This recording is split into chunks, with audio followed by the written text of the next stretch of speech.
Hi, and welcome to Healthcare IT Today. I'm Colin Hung, and today I'm sitting down with Nigel Thompson from Blackberry. Blackberry just recently released a 2021 UES report, and we're going to dive into some of the results. Nigel, welcome to the program. Hi, Colin. Happy to be here. And Nigel, can you describe what's your role at Blackberry? Sure.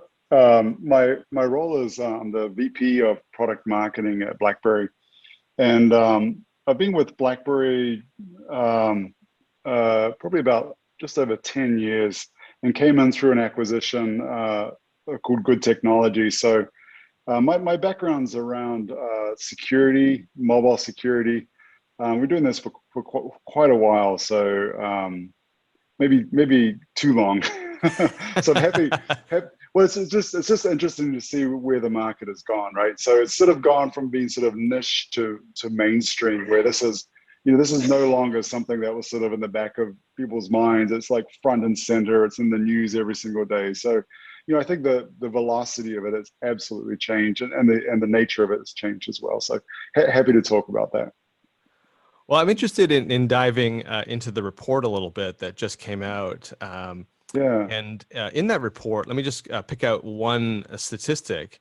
It said 9 out of 10 respondents were concerned or very concerned about staff returning to work from work at home with unpatched systems and out-of-date software. Was this surprising for you? No, not at all. And just for the audience, so they know, it's Unified Endpoint Security is what UES stands for. And we did that report because we were just sort of curious. We did a survey across a whole bunch of industries, not just healthcare. COVID has really sort of changed the calculation a little bit, because if you think about it, all of us basically left the office. Some of us had computers that we took with us. Some people didn't have computers because they normally worked at fixed workstations, and they had to, IT was scrambling to figure out how to, get them connected. So there's just sort of a whole mismatch of solutions to keep stuff working, right? To keep the healthcare industry running. The IT departments had to get creative. And sometimes when you get creative, you also increase risk as well. So it's not surprising to me at all that, the IT department is concerned, because they don't really know. There's a lot of stuff in the wild, a lot of computers in the wild that will be coming back into the network. And the biggest fear is that they'll come back and, to use the medical analogy, with maybe carrying a virus, right? So, and that could then infect other computers, just like, the similarities obviously are very, very similar.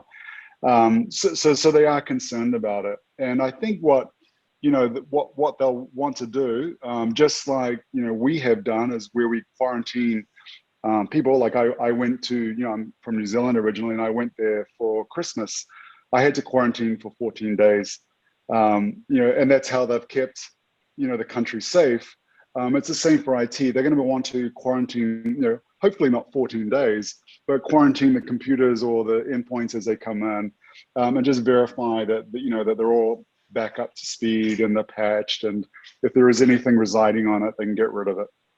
So that's kind of the general thing. But it's probably, like, if I was IT, I think the biggest stressor is actually the volume, right? So if everybody comes back at once, it's going to be really tough. So I think most organizations just logistically are looking at doing sort of these rolling, sort of hybrid, getting people back, certain groups come in on certain days, or maybe they'll roll them over a period of time. And then, obviously, here in the United States, the policies are state by state, county by county. So it's complicated, but it probably will slow the return of people a little bit as well, which might help. So first of all, Nigel, I have to applaud you for using a medical analogy to describe the problem. Well, yeah, You yeah. definitely have done your research and know our audience.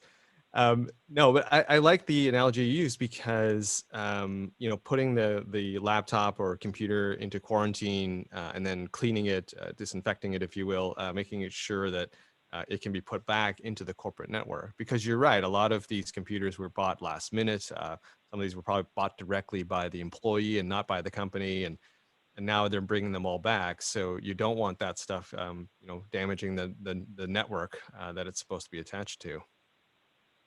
Yeah, there's also other complications. I think it was generally there was sort of a general acceptance that people can use their own personal devices as well, like their mobile devices. And I think, just in general, mobile devices are way more capable than what they were, 2 years ago or 5 years ago. So more and more work's being done on those sort of classes of endpoints. And because they change so quickly, consumers, they want the latest, greatest shiny thing with, 12 cameras on the back, whatever they are. So the challenge is that even though they've become more capable, they've also become more of a target. So we're seeing, let's just call them the bad people, are targeting not just a corporate Windows laptop. They're now looking at iPhones and Android devices and even things like Chromebooks and stuff like that. And so they are writing malware for those types of devices. And now the challenge for IT is that if you don't own it, like if the company or the health, the healthcare IT department doesn't own the device, what can they really do on it? Because there's a whole privacy piece to it as well, not just patient privacy, but also the employee privacy. So it gets a little bit tricky, and there's ways around it. And we at Blackberry have spent a long time, especially on the mobile side, to come up with ways where you can keep, protect the privacy of the employee, but also protect the privacy of the of the corporate data and maybe the patient by containerizing or keeping it separate. And have that, like, the application is managed, not the device. So there's ways to sort of solve for it. Just going back to the report for a moment, was there anything in the report that really stood out for you? Was there any result that was surprising for you? I think some of the percentages were surprising to me. And what I mean by that for the audience is, like, for example, there was some data about the number of attacks, and one data point was the Department of Health and Human Services witnessed nearly a 50% increase in breaches during COVID. And I just thought that was frightening, because for the audience to know, we work with a lot of large organizations. We work with some of the biggest governments and banks and defense. So we work sort of on the high end of security. And generally that's where the defense is really strong, and what we're seeing is the bad guys are shifting tactics. So they're not necessarily targeting the hardened protected areas, they're going after softer targets. And healthcare is a rich data source. There's a lot of leverage that they can do. So, like, ransoming a hospital is catastrophic. It's non-negotiable from the organization standpoint. They've got to get that data back. So the number of attacks and breaches is exponential. We've actually seen it generally doubling across healthcare, the amount of ransomware. And I have to say, there are solutions out there. Like ransomware, you can protect against it. I think what shifted is that most organizations will say, no, we have antivirus, right? We have it running on different computers. But traditional antivirus really relies on a known threat, and this is sort of a bad way to describe it. But somebody has to die before you create a vaccine for traditional antivirus. So basically, they need a signature, or they need a map of what that malware looks like. And then what they do is they constantly scan and they look to see if there's anything that looks like that. And that used to work. But the problem, malware has been created match any signature that's ever known, and it's often referred to as a zero-day attack. And it's really easy to do that. There's actually services out there in the dark web that will essentially called ransomware as a service, and they all set up, and you put in they'll let you put in your Bitcoin account, and a bad person can create malware very, very simply. So you need to start to think about upping the game. So using like some of the next gen, the next gen endpoint protection that's out there, that's using AI that will dynamically on the fly figure out if something is good or bad. So I think for a lot of organizations, they thought they were protected, which is why we see these high numbers. And they did have a degree of protection. They were protected against known threats. They just weren't protected by the next wave of like zero-day threats and mobile threats and things like that. So I think there's a bit of a need to sort of up armor some of the IT to, some of the IT protection. And I think probably the other aspect of it is really around skill set. I don't think hospitals, unlike if you're the sort of the Ministry of Defense, you probably got quite a robust cybersecurity team. It's part of your playbook. This is what you do for a living. You're protecting citizens. You're protecting assets. Hospitals are around, keeping people safe. And so a lot of them can't really, they don't have the infrastructure, the staff in place, the skill sets. And it's not just hospitals in general. There's just a real shortage of security professionals out there, Right. just because of the way things accelerated. So the other trend that we're starting to see is outsourcing, using a managed service, just like you now might be using cloud. So you don't have to host and maintain all those apps and infrastructure yourself. They're also starting to look at outsourcing security services, and that's often referred to as managed detection and response. So we're seeing that, like some of our customers are now using us for that, because we've got we have 24/7 people that are highly skilled cyber professionals. So those are some of the other trends we're seeing. But just to kind of loop back, Colin, from what you asked about the report, it was definitely the velocity, the percentages of the increases probably surprised me the most. I think healthcare in particular definitely has a target on it from certain areas. Yeah, it's unfortunate. You're absolutely right in painting healthcare as being a place where downtime and ransomware is catastrophic, right? I mean, it can be and has been, the cause of some unfortunate incidents with patients when people are not able to access the medical record or have to revert to, paper. So it is not surprising, yet still shocking to see that that healthcare has now become such a target. Yeah, and I think it was probably, it's been a tough one because with healthcare, there was this huge initiative for the whole digitization of patient records, right? Like that was, if we sort of look at the 90s and the the 2000s, that was where a lot of the investment was going. It's like, oh, we need to have this digital transformation of our organizations, and there's all this work that was being done for that. But in many respects, from a budget standpoint, most of it was focused on the digital transformation, creating new workflows, making our hospitals a great experience for our patients and our doctors and our physicians, like doing all that sort of stuff. I think probably there was a little bit of a lag in terms of when you push so hard in one area, sometimes another area is left vulnerable. So there was probably quite a lot of, I think from an investment standpoint, there's some catch up that needs to be done to harden some of those. And then also, COVID's opened up other stuff. Like I actually love, being able to talk to my doctor, over a video. Like I actually thought it was some people don't like it. I travel a fair amount, so it's actually convenient for me to do it, especially if it's just, a quick few questions. So there's the whole telehealth thing is, I think COVID's like unlocked more possibilities. Is it good? Is it bad? I think that's up for debate, but it's definitely a new way of doing things. So the ability to obviously, protect, those new types of interactions are going to be really important as well. Well, just, on that note, you mentioned it a couple of times now, this whole digitization movement, inevitably we have to talk about cloud, right? I mean, yes, we did spend a lot and invest a lot over the last decade on electronic health records. The majority of those systems are on-prem type systems.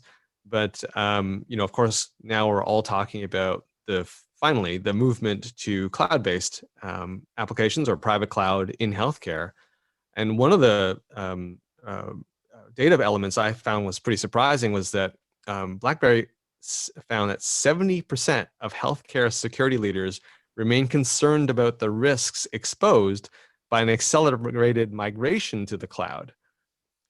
And some of it was actually prompted by the pandemic, as you said, like adopting some of these cloud apps because they're so quick to deploy.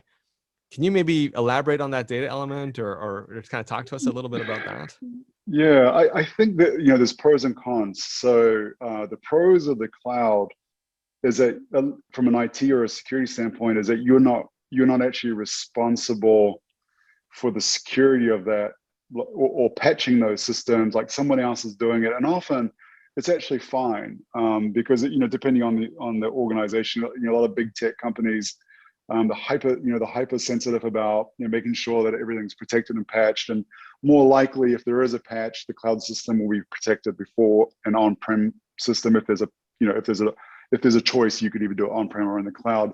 So in some respects, cloud has a lot of great features around it.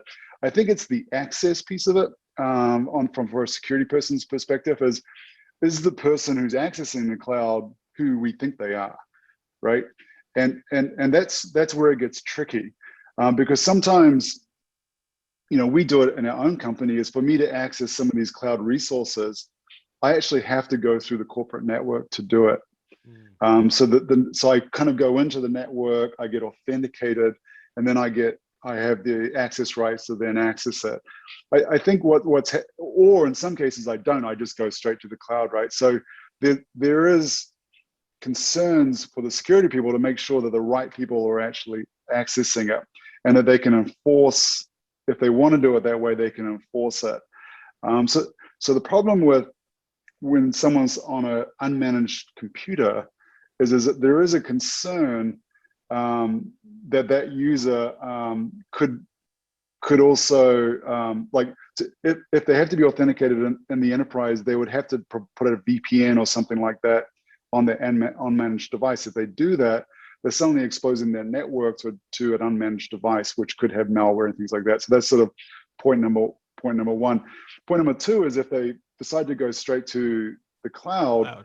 The ability to actually make sure they are who they say they are, and that they're not downloading stuff from the cloud that may be, patient data or things like that. So how can I put more controls around it? How can I essentially, and VPNs have it's very old technology. There's newer technology now where you can do things like split tunneling, so that you only, so you can tunnel just those requests for corporate data through the network, where you can protect it. You can do things like AI behavioral analysis. Is this Colin? Is Colin sort of accessing it within a certain time frame on a network that we're familiar with, or a location? Or in the case of Blackberry, we even have things like how I type on the keyboard and the mouse builds essentially a pattern, or even on a mobile device, how I swipe and move. We actually determine a risk profile of who you are through a lot more different factors than just a passcode.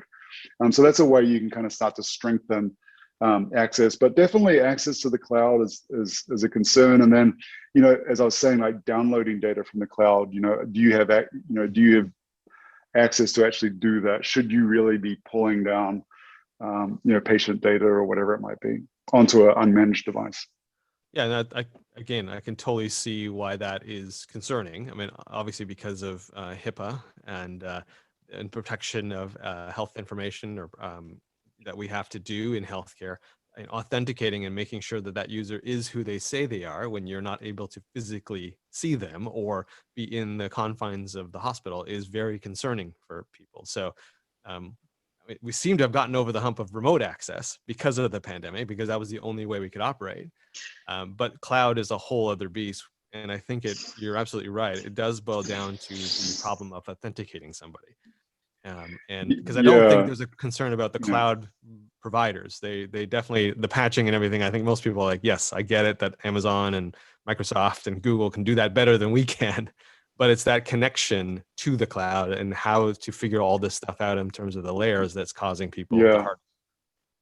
Yes, yeah, exactly. And then the data loss protection is making sure that, if it's in the data, if it's in the cloud, that it's not leaking out, because someone inadvertently did that, or they thought that would, it was useful. Oh, I'll just grab that. I'll just throw it on, on a public share so I can share it or something like that. So some of those sorts of things are things that have to be watched out for. Well, one of the things we like to do on this podcast and just in general is we want to make sure that our readers come away with something that they tangibly could do tomorrow after reading this or listening to this. So what are a couple of maybe practical things that a healthcare CIO can do today to harden their system or make sure that their systems are safe and secure? Yeah. What some what some of our customers will do is they'll just do a consulting engagement. They'll just say, we'd like to do a threat assessment. Have someone come in, and you kind of want someone from the outside with a fresh set of eyes that can come in with the latest greatest tools, and they can do a threat assessment. And some of them can be pretty lightweight. It doesn't have to be a major engagement, and they can just create a report for you and just sort of give you sort of a health check, so to speak, on sort of where you call it a physical, since we're doing the IT. so you just maybe just get a physical and just make sure that everything's good. And then if gaps are identified, some of them aren't actually that difficult. Just making sure that every endpoint has some sort of modern endpoint protection on it. And I'm sort of differentiating from the signature-based AV to the next generation. Endpoint protection is a really good start.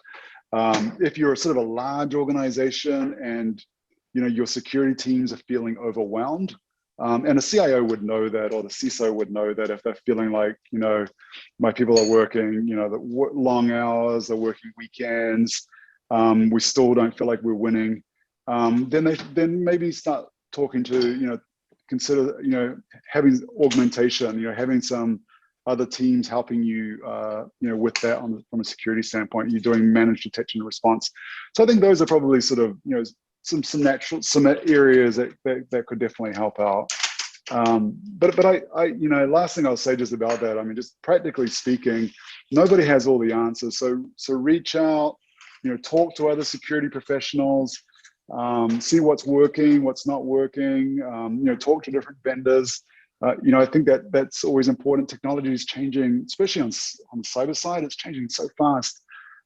It's impossible if you're responsible for a hospital IT to keep up with what's going on, in cybersecurity. We barely keep. I shouldn't say that, but it's coming in so hard and fast these days. And Nigel, on that note, where can people go to find out more information about some of the services and solutions that Blackberry offers? Oh, that's easy. They can just, we have a number on our email and our website, and they please contact us. We'd love to hear from you. We've got people everywhere up in, we're a Canadian company, so we've got tons of people up in Canada and the US and Europe and Asia Pacific. So wherever you might be, there's certainly, we're there to help.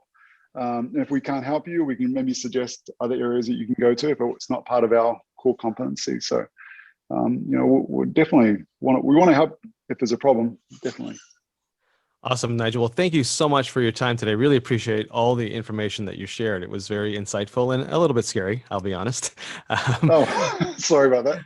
No, it's fine. I mean, we need to have that scare in order to make some change, right? Thankfully, the investment seems to be now migrating over to the cybersecurity ransomware, at least to combat it. So I think people are finally heeding the headlines and the warnings from good folks like yourself. So thank you very much, Nigel. We appreciate you being here. It was my pleasure. My pleasure. Thank you very much. This is Colin Hung with Healthcare IT Today. Thanks for listening.